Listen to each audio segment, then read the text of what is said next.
ജനാധിപത്യം ശക്തിപ്പെടുത്താനായി ലോക്സഭയിൽ ഒരു ബില്ല് അവതരിപ്പിച്ചപ്പോൾ എല്ലാ പ്രതിപക്ഷ നേതാക്കളും ഒറ്റക്കെട്ടായി രംഗത്ത് വരികയാണ്. ആദ്യം ശശി തരൂർ ഈ ബില്ലിന് അനുകൂലമായി സംസാരിച്ചെങ്കിൽ പിന്നീട് നിലപാട് മാറ്റുകയാണ് ചെയ്തത്. അതെന്തുകൊണ്ടായിരിക്കും? വലിയ രസകരമായിട്ടുള്ള സംഭവങ്ങളൊക്കെ ഇന്നലെ പാർലമെൻറ്റിൽ ശശി തരൂരിനെ തന്നെ പിളർത്തി. വാസ്തവത്തിൽ ശശി തരൂരിനെ തന്നെ രണ്ടാക്കി ഈ ബില്ല് എന്നുള്ളതാണ്. ആദ്യം അദ്ദേഹം ഇത് കണ്ടപ്പോൾ അഴിമതിക്കാരായ ആൾക്കാർ 1 മാസം തടവ് ശിക്ഷ ഓട്ടോമാറ്റിക്കായി ഇല്ല, നല്ല കാര്യം, അഴിമതിക്കെതിരെ നല്ല വാൾ എന്ന് അദ്ദേഹം വിചാരിച്ചു. അതും 5 വർഷം ശിക്ഷ ലഭിക്കാവുന്ന കുറ്റമായിരിക്കണം. അങ്ങനെയുള്ളൊരു ഒഫൻസിലാണിത്. ഇങ്ങനെ വന്നാലാണ് മാറ്റുന്നത്. ഇതിനെന്താ കുഴപ്പം? അപ്പോഴാണ് പിന്നെ ബോധോദയം ഉണ്ടായത്. ചേട്ടാ, സുനന്ദ പുഷ്കർ കേസ് 2 കേസുണ്ട്. ഒന്ന് തനിക്കെതിരെയുള്ള കേസ്, ഈ സുനന്ദ പുഷ്കറിന്റെ ആത്മഹത്യാ പ്രേരണ. അതോ കോൺഗ്രസ്സുകാർ തന്നെ വിരട്ടിയിരിക്കുമോ? നാം കണ്ടിരുന്നു വോട്ട് ചോരിയുമായി ബന്ധപ്പെട്ട് ഞങ്ങളുടെ ഭരണമല്ലേ കർണാടകയിലെന്ന് ചോദിച്ചപ്പോൾ ആ മന്ത്രിയുടെ മന്ത്രിസ്ഥാനം നഷ്ടമാവുകയാണ്. അതുപോലെ ഒരു അഴിമതിക്കെതിരെ ഒരു ബില്ല് വരുമ്പോൾ അതിനെ ആദ്യം പിന്തുണയ്ക്കുമ്പോൾ കോൺഗ്രസിന് വിരട്ടി കാണുമോ? ശശി തരൂരിനെ ഏൽക്കുകയല്ല. കാരണം എന്താണ്, ഇനി കോൺഗ്രസ് ഒരിക്കലും അധികാരത്തിൽ വരാൻ പോകുന്നില്ലെന്നുള്ള ആദ്യമേ മനസ്സിലാക്കിയ ഒരു വ്യക്തിയാണ് അദ്ദേഹം. ഒരിക്കലും വരാൻ പറ്റില്ല. ഈ പപ്പു വരുന്ന നേതൃത്വ സ്ഥാനത്ത് വെച്ചുകൊണ്ട് അവർക്ക് ഒരിക്കലും ഇനി അധികാരത്തിൽ വരാൻ പറ്റില്ല. ഈ BJPയുടെ ഏറ്റവും വലിയ ഗ്യാരണ്ടി അതാണ്. വൻ തിരക്കെന്നാണ് പറയുന്നത്. നവോഢ മുതൽ അങ്ങോട്ടാണ് യാത്ര പോയിരിക്കുന്നത്. പാറ്റ്നയിൽ കയറിയിട്ടുണ്ടോ ഇതുവരെ? നമ്മളിൽ ഒരു കോമൺ സെൻസ് വേണ്ടേ? ഈ കോൺഗ്രസ്സുകാർക്ക് മാത്രം പോരല്ലോ കോമൺ സെൻസ് എന്ന് പറയുന്നത്. ഇല്ലാത്തതിൻ്റെ കുഴപ്പമാണ് ഇപ്പോൾ അവരവന്. നമ്മൾ വായിക്കുന്ന ഒരു കോമൺ സെൻസ് കാണിക്കണം. പാറ്റ്ന എന്ന് പറയുന്നതാണ് പാടലീപുത്രം. അതാണ് ബീഹാറിൻ്റെ തലസ്ഥാനം. ആ ഭാഗത്തേക്ക് പോയിട്ടുണ്ടോ ഈ വോട്ടധികാർ യാത്ര? ലാലു പ്രസാദ് യാദവും റാബ്രി ദേവിയും തേജസ്വി യാദവും എല്ലാം താമസിക്കുന്ന കുടുംബം, അവരുടെ കുടുംബ ക്ഷേത്രമാണ് അവിടെ. പോയിട്ടുണ്ടോ ഇതുവരെ? പോയില്ല. എന്താ കാര്യം? ആള് കാണില്ല. കാരണം അവിടെ എല്ലാ മതങ്ങളും സമന്വയമായിട്ട് ബുദ്ധമതം ഉൾപ്പെടെയുള്ള ആൾക്കാരുടെ പൗരന്മാരെല്ലാം താമസിക്കുന്ന ഒരു മഹാനഗരമാണ്. എല്ലാ മതക്കാരും അവിടെ പോയ ആളെ കിട്ടില്ല. പോയിരിക്കുന്ന നവോഢ, അവിടുന്ന് അങ്ങോട്ട് പോയ പ്രദേശങ്ങളെല്ലാം മുസ്ലിങ്ങൾക്ക് 18% കൂടുതൽ ജനസംഖ്യയുള്ള ഡെമോഗ്രഫിയുള്ള പ്രദേശങ്ങളിലൂടെ അവരെല്ലാം വരും. കാരണം എന്താ? അവരെ പേടിപ്പിച്ചും വെച്ചിരിക്കും. ഇയാൾ ഇനി ഒരു തവണയും കൂടെ വന്നു കഴിഞ്ഞാൽ നിങ്ങളെ മുഴുവൻ പറഞ്ഞ് പാകിസ്ഥാനിലേക്കും ബംഗ്ലാദേശിലേക്കും പോലും പോകുമ്പോൾ പേടിച്ചിരിക്കുക. ഈ പറയുന്നത് അതേപടി അങ്ങ് വിശ്വസിക്കും. അവർ ഈ കോമൺ സെൻസ് അപ്ലൈ ചെയ്യത്തില്ല. പാവപ്പെട്ട മുസ്ലിങ്ങൾ, അല്ലാത്തവർക്ക് കൂർമ്മ ബുദ്ധി ഉണ്ടാവാം മുകളിലുള്ളവർക്ക്. പക്ഷേ ഇവർക്ക് അതില്ല. നമ്മളെയൊക്കെ കൊണ്ടുപോകും. ഈ ബംഗാൾ തൊഴിലാളികളെ പോലെയാണ്. ഈ കോവിഡ് വന്ന കാലത്ത് അവരെല്ലാം കൂടെ റെയിൽവേ ലൈൻ നോക്കി പാറ്റ്നയിലേക്ക് നടന്നുപോയി. നോക്കിയോളൂ, എന്തൊരു വിവരക്കേട കാണിച്ചതെന്ന്. നടന്നങ്ങ് പോയി, ട്രെയിനില്ല, അപ്പം നടന്നങ്ങ് പോയി എന്ന് അത്രയേ ഉള്ളൂ. പാവങ്ങളാണ് അവർ. അപ്പോൾ അതുകൊണ്ട് ഇപ്പോൾ രാഹുൽ ഗാന്ധി വന്ന് നമ്മളെ രക്ഷിക്കും. അയാൾ ഈ വോട്ട് നമുക്ക് ഈ അധികാരം പിടിച്ചു തരും, അയാൾ പ്രധാനമന്ത്രിയാവും. പിന്നെ ഗാന്ധിജിയുടെ പേരമകനല്ലേ എന്നൊക്കെ മഹാത്മാഗാന്ധിയുടെ. മഹാത്മാഗാന്ധി ഇവർക്കറിയാം. വന്ന് കിടന്ന് നിരാഹാരമൊക്കെ ഇരുന്ന് അവരുടെ ജീവൻ രക്ഷിച്ച ആളാണ്. ഹിന്ദുക്കളി എത്താലും വേണ്ടിയില്ല, ഒരൊറ്റ മുസ്ലിം പോലും മരിക്കരുതെന്ന് പ്രതിജ്ഞ എടുത്ത ഹിന്ദുവാണെന്നറിയാം. പക്ഷെ ഒരൊറ്റ മുസ്ലിം പോലും ഇന്ത്യയിൽ മരിക്കാൻ പാടില്ല. ഹിന്ദുക്കൾ മരിച്ചോട്ടെ, അവരത് ചെയ്യണം, പ്രാണത്യാഗം ചെയ്യണം മുസ്ലിങ്ങൾക്ക് വേണ്ടി എന്ന് പറഞ്ഞ കുറേ പേരങ്ങനെ പ്രാണത്യാഗം ചെയ്തു. ഒരു പ്രയോജനവും ഉണ്ടായില്ലെന്ന് മാത്രം. അങ്ങനെയുള്ള മുസ്ലിങ്ങൾ രാഹുൽ ഗാന്ധിയുടെ കൊച്ചുമോനെ ഒന്ന് കാണാമെന്ന് വിചാരിച്ച് വന്നു. അത്രേ ഉള്ളൂ അവർ. അത് ഇത് തന്നെയല്ല. ഈ പയ്യൻ എന്തൊക്കെയാണ് പറയുന്നതെന്ന് കേൾക്കാം. നല്ല മസിലുള്ള പയ്യൻ, ഉച്ചിലുള്ള പയ്യനാണ്, ടീഷർട്ട് ഇട്ട് ആണ് പോകുന്നത്. ഇതൊക്കെ എന്ത് കൗതുക കാഴ്ചയായിട്ട് കണ്ടു എന്നുള്ളത്. പ്രിയങ്കയിൽ കൂടെ വന്നിരുന്നെങ്കിൽ ഇതിലും ആൾ കൂടിയത്. അപ്പോൾ അങ്ങനെ ഒരു യാത്ര പോയെന്നേ ഉള്ളൂ. കേരളത്തിലെ കോൺഗ്രസ് പറയുന്നത് കേട്ടിട്ടില്ലേ? സുന്ദരനാണ്, കടലിൽ ചാടും, ഓടിക്കടയിൽ വണ്ടിയിൽ ചാടി, നല്ല ജിമ്മാണ്, നല്ല ബോഡിയാണ്, നല്ല മസിലാണ് എന്ന് പറഞ്ഞിട്ട് വലിയ ആവേശ തിരകളെ ഉണ്ടാക്കിക്കൊണ്ടൊക്കെ. പിന്നെ വഴി പെറോട്ട വല്ലതും ഉണ്ടെങ്കിൽ അത് കഴിക്കും. അപ്പോൾ വാഴക്കാപ്പം കിട്ടി അതും എടുത്ത് കഴിക്കും, കണ്ണടച്ച് കാണിക്കും. ഇങ്ങനെയൊക്കെയുണ്ട്. നുണക്കുഴിയുണ്ട്, നല്ല മനോഹരമായ നുണക്കുഴികളും ഉണ്ട്. അങ്ങനെയുള്ളൊരു വ്യക്തിയാണ്. അത് കേസ് കൊടുക്കും. പ്രത്യേകിച്ചും പിന്നെ നമ്മൾ പോട്ടെ, അതിലേക്കൊന്നും പോകണ്ട. വൃത്തികേട് നമ്മളിപ്പോൾ അതല്ലല്ലോ ചർച്ചാ വിഷയം. വൃത്തികേടുകളിലേക്കൊന്നും നമുക്ക് ആ നിലവാരം വേണ്ടേ. പോട്ടെ, തിരിച്ചു വരാം. എന്നെ കൊണ്ട് കുഴി ചാടിക്കരുത് ഇങ്ങനെ പറഞ്ഞു. ഞാനൊരു വയസ്സനാണ്, താങ്കളൊരു യുവാവുമാണ്. അതുകൊണ്ട് ഞാൻ തിരിച്ചു വരട്ടെ. ഞാൻ ബ്രേക്ക് അങ്ങ് പിടിക്കും അവിടെ. അത് കഴിഞ്ഞിട്ട് ഇവിടെ ഇപ്പോൾ സംഭവിച്ചുകൊണ്ടിരിക്കുന്നത് അത് തന്നെയാണ്. അതിന് വേണ്ടിയുള്ള പോക്കാം ഒന്നത്. അതുകൊണ്ട് ശശി തരൂർ ആ തരത്തിൽ പേടിക്കത്തില്ലെന്നുള്ളതാണ് ഞാൻ പറഞ്ഞത്. ഇയാൾ ഈ വിഡ്ഢിയെ കൊണ്ടൊന്നും ഈ കോൺഗ്രസിനെ ഇനി ശരിയാക്കാനും പറ്റില്ല, ഈ വിഡ്ഢി തൊട്ട് മാറാനും പോകുന്നില്ല, തനിക്കത് സ്ഥാനമില്ലെന്ന് പുള്ളി എങ്ങോട്ട് പോകണമെന്ന് വിചാരിച്ചിരിക്കുക.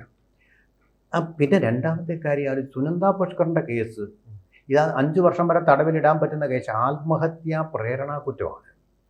പുള്ളികൾക്ക് കാശ്മീർ വേറെ പാകിസ്ഥാനിലെ, അതും പാകിസ്ഥാനിലെയാണ്, അദ്ദേഹത്തിൻ്റെ ഭാവി തന്നെ കൂമ്പടയുന്ന കേസാണ്. സ്ത്രീകളുമായിട്ട് ബന്ധമുണ്ടായിരുന്നു. അന്താരാഷ്ട്ര പൗരനാണല്ലോ, കോസ്മോപൊളിറ്റൻ.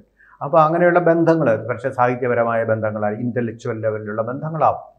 ആ ബന്ധങ്ങൾ മൂലമാണ് ഈ ആത്മഹത്യ എന്നാണ് കേസ് ആദ്യം വന്നിരുന്നത്. അത് തള്ളിക്കളഞ്ഞിട്ടെങ്കിലും പൊക്കിയെടുക്കാൻ ഒരു പ്രയാസമില്ലാത്ത കേസാണ്. ആരെങ്കിലും അവരുടെ കുടുംബവും ആങ്ങളെയും ഒക്കെ ശശി തരൂരിന് അനുകൂലമായിട്ട് നിന്നുകൊണ്ട് മാത്രമാണ് രക്ഷപ്പെട്ടത്. അപ്പോൾ ഇനി ആ കേസ് വീണ്ടും പൊക്കിയെടുത്തുകൊണ്ട് വന്നു കഴിഞ്ഞ ഒരു ആയുധമായിട്ട് വേണമെങ്കിൽ കോൺഗ്രസ്സുകാരോ രാഹുൽ ഗാന്ധിയോ ഉപയോഗിച്ച് കഴിഞ്ഞാൽ പ്രശ്നം. ഒന്നാമത്തെ ചിന്തയാണ്. തന്നെയല്ല, ഈ സുനന്ദ പുഷ്കറിന് കേരളത്തിൻ്റെ ക്രിക്കറ്റ് ടീമുണ്ടല്ലോ, ലീഗ് കളിക്ക് വേണ്ടിയിട്ടാണ്, ക്രിക്കറ്റ് ലീഗിൽ അതിൽ സ്വെറ്റ് ഷെയർ ഉണ്ടായി. സ്വെറ്റ് ഷെയർ എന്ന് പറഞ്ഞാൽ അവരുടേതല്ലാത്ത പണം കൊണ്ടുണ്ടാക്കിയിട്ടുള്ള ഒരു ഷെയർ ഉണ്ടായിരുന്നു. അതും ഒരു അഴിമതി നിറഞ്ഞ കേസാണ്. അതിനും വേണമെങ്കിൽ ശിക്ഷ കിട്ടാം. 5 വർഷമൊന്നും എനിക്കറിയില്ല, നിയമപരമായ അറിവില്ല കാര്യത്തിൽ. പക്ഷേ ആ ഒരു ശിക്ഷയും കൂടെ ഇപ്പം ജീവിച്ചിരിപ്പില്ല, പക്ഷേ ശശി തരൂരിനും അതിൽ പങ്കാളിത്തമുണ്ട്. അതുകൊണ്ട് തന്നെ ആ കേസും ഒക്കെ പൊക്കിയെടുത്ത് ഒരായുധമായിട്ട് ഉപയോഗിച്ചാൽ, അല്ലെങ്കിൽ അത് മണ്ണിനടിയിൽ തന്നെ കിടക്കും, പിന്നെ അത് പ്രശ്നമായി തീരുമോ എന്നൊക്കെ ചിന്തിച്ചപ്പോൾ ഇതിനെ നമ്മൾ അനുകൂലിച്ച് കഴിഞ്ഞാൽ പ്രശ്നമാണ്. അതുകൊണ്ട് ഇവിടെ അങ്ങ് സപ്പോർട്ട് ചെയ്യാം എന്നതും തീരുമാനിച്ചു. തന്നെയല്ല, ഒരു ഇരട്ട വ്യക്തിത്വം ഉണ്ട് പുള്ളിക്ക്. അതാണല്ലോ ഇരട്ട നഗരങ്ങളാക്കും തിരുവനന്തപുരത്ത് എന്ന് പറഞ്ഞ് ഇന്ന് വരെ ആക്കിയിട്ടില്ല. Barcelona model. ലോകത്തിൽ വേറെ എല്ലാം നഗരങ്ങളുണ്ട്, ഒറ്റ നഗരങ്ങൾ എത്രയെല്ലാം ഉണ്ട്. ജനീവ, വിയന്ന, അങ്ങനെ എത്ര സ്ഥലങ്ങളുണ്ട്.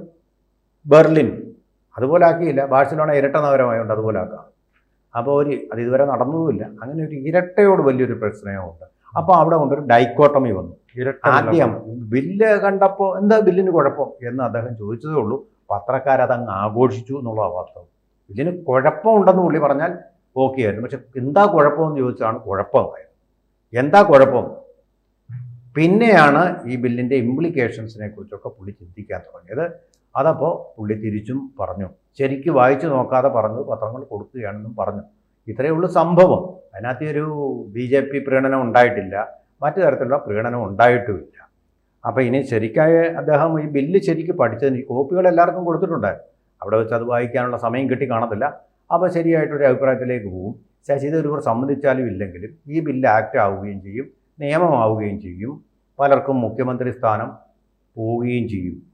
അതിൻ്റെ ഭീതിയോടൊക്കെ ബംഗാളിലായിരിക്കും അത് ആദ്യം സംഭവിക്കുക. അത് കഴിഞ്ഞാൽ കേരളത്തിലും സംഭവിച്ചെന്നിരിക്കും. അതിൻ്റെ ഭീതി അവർക്കുണ്ട്.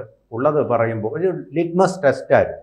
അഴിമതിയുടെ പക്ഷത്ത് ആരാണ് നിൽക്കുന്നത്, അതുപോലെ തന്നെ സൽഭരണത്തിൻ്റെ പക്ഷത്ത്, അഴിമതിയില്ലാത്ത ഭരണത്തിൻ്റെ പക്ഷത്ത് ആരാണ് നിൽക്കുന്നു എന്നുള്ളതിൻ്റെ വലിയൊരു തെളിവാണ്. വലിയൊരു രസം കൂടിയുണ്ട് ശ്രീജിത്തെ, അതും കൂടെ പറയാതിരിക്കാൻ നിർവാഹമില്ല.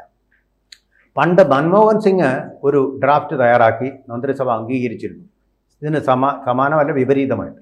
അതിൽ പറഞ്ഞിരിക്കുന്നത് എന്ത് അഴിമതി കേസായാലും എത്ര നാൾ കേസായാലും ശരി, MP ആവുന്നതിനും MLA ആവുന്നതിനും മന്ത്രിയാവുന്നതിനും തടസ്സമില്ല.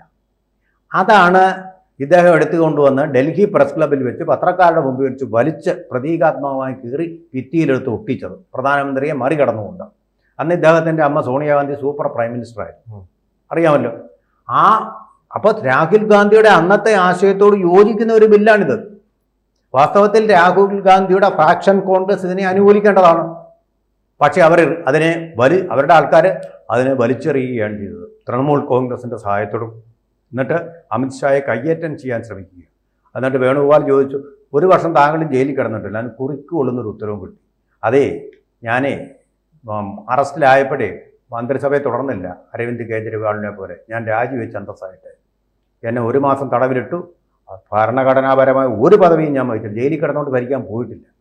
പിന്നെ കമാന്നൊരക്ഷരം വേണുഗോപാൽ വെട്ടിയിട്ടില്ല. ഇതും കൂടെ ഓർക്കണം. അപ്പോൾ രാഹുൽ ഗാന്ധിക്ക് ഒരു തരം ഇരട്ട വ്യക്തിത്വമുണ്ട്. അന്ന് ഇത്തരം ബില്ലിനെ അനുകൂലിച്ച, അല്ല ഇതിനെതിരായിട്ടുള്ള ഒരു ബില്ലിനെ എതിർത്ത അദ്ദേഹം ഇപ്പോൾ ഈ ബില്ലിനെയും എതിർക്കുകയാണ്. അത് നിലപാടില്ലാത്ത ഒരു വ്യക്തിയാണ് രാഹുൽ ഗാന്ധി എന്ന് വ്യക്തമാക്കുന്ന ഒന്നുകൂടിയാണ്. അതുതന്നെയാണ് തെരഞ്ഞെടുപ്പ് ഈ വോട്ടർ അധികാറിലും അദ്ദേഹം ഇത് ശുദ്ധീകരിക്കണം. അതിനാണ് സ്പെഷ്യൽ ഇൻറ്റൻസീവ് റിവിഷൻ അവിടെ നടന്നുകൊണ്ട്, സ്പെഷ്യൽ ഇൻറ്റൻസീവ് റിവിഷൻ SIR അവിടെ നടക്കുക. ആ SIR-നെതിരെ അദ്ദേഹം പറയും. വോട്ടർ പട്ടികയിൽ ഇരട്ടിപ്പുണ്ടെങ്കിൽ അതിനെതിരെയും അദ്ദേഹം പറയും. ഇത് ശുദ്ധീകരിക്കാനും സമ്മതിക്കത്തില്ല.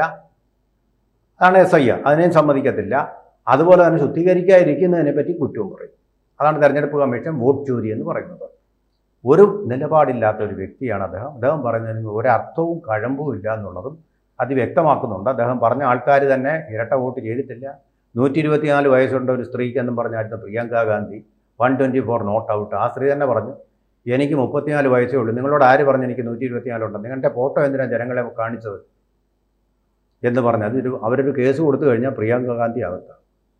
അപ്പോൾ അത്ര വ്യാജമായിട്ടുള്ളൊരു സമരമാണ് ഇവിടെ നടക്കുന്നത്. അതാണ് നമ്മുടെ വിഷയം. ഈ ബില്ലാണ്. ഈ ബില്ലിനെതിരെയുള്ള എതിർപ്പും ഇതുപോലെ വ്യാജമാണ്. കൂടുതൽ വാർത്തകളും വിശേഷങ്ങളും നിങ്ങളിലേക്ക് എത്താൻ ABC മലയാളം സബ്സ്ക്രൈബ് ചെയ്യുക, ബെൽ ബട്ടണും അമർത്തുക.